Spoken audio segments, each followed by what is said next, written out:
Communities all around the Southeast still reeling since the hurricane turned cyclone Helene stormed across multiple states, homes torn apart, widespread power outages. We know at least 65 people have been killed. News Nation's Mills Hayes live in Asheville, North Carolina.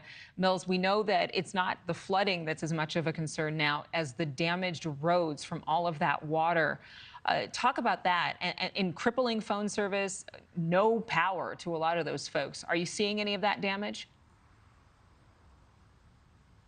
Oh, absolutely, Adrian. I mean, for 3 hours, we were just trying to find cell service. So that just goes to show you how isolated this area is because of the storm. We were downtown Asheville, which is about 10 miles up the road over here. And once you go downtown, there are dozens of people just walking around the city with their phones trying to find signal because there just isn't any signal at all. And you guys can see some of the damage right here to my right. I mean, look at that tree right there, completely just toppled over. This is the scene that we've seen pretty much all throughout the city, that power line torn down as well. And this is why it's so hard to get cell signal right now, because there's so many power lines that are down. But I want to show you guys some video from earlier that we shot in Asheville that really shows the damage done to the bridges, to the roads.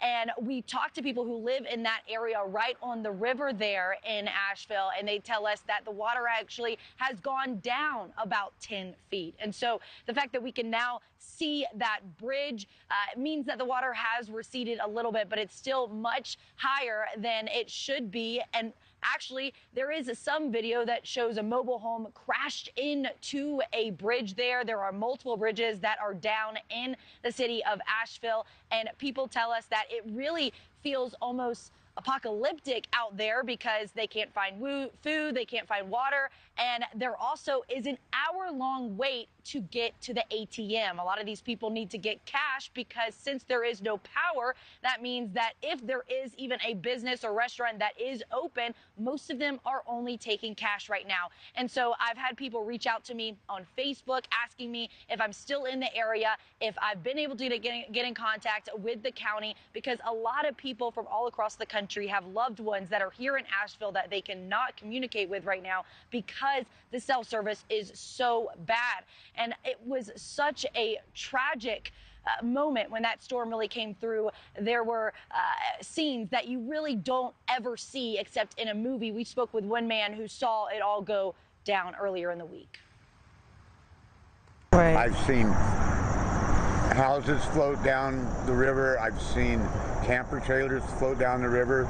I've seen an automobile float down the river. I don't know how it's floating, but it was.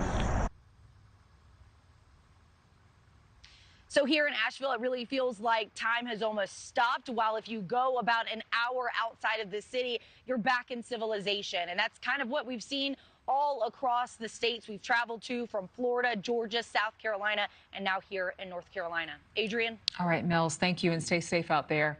Thanks so much for watching. Go to joinnn.com to find News Nation on your television provider. And don't forget to click the red subscribe button below to get more of News Nation's fact-driven, unbiased coverage.